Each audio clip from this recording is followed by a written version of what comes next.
বেআইনি পার্কিং এবং বেপরোয়া ছাই পরিবহনের জেরে দূষণের প্রতিবাদে জাতীয় সড়ক অবরোধ করে বিক্ষোভ বিজেপির। জাতীয় সড়কে দিনের পর দিন বেআইনিভাবে পার্কিং এবং বেপরোয়াভাবে ছাই পরিবহনের ট্রাক চালকের প্রতিবাদে জাতীয় সড়ক অবরোধ করে বিক্ষোভ দেখালো বিজেপি।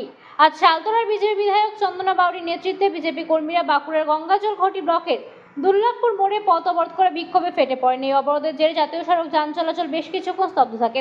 পরে পুলিশের আশ্বাসে অবরোধ উঠে যায়।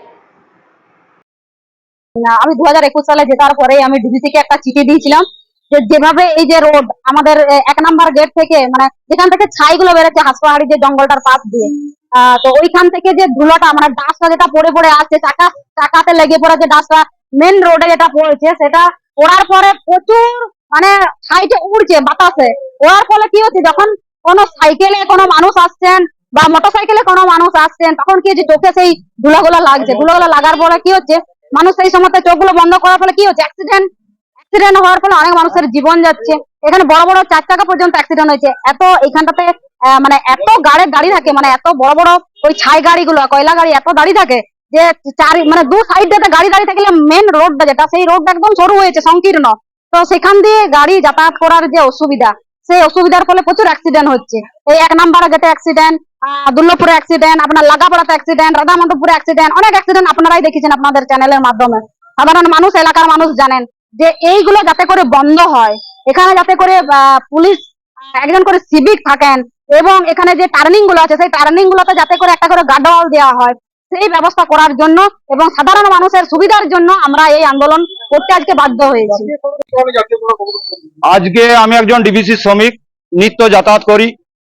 ডিবিসির ভিতরে 1 নম্বর গেট সংলগ্ন পার্কিং এর যে রাস্তাটা ভেঙে চুরমার হয়ে গেছে। আমরা প্রতিনিয়ত মৃত্যুকে সঙ্গে নিয়ে পরে দিন যাপন করছি।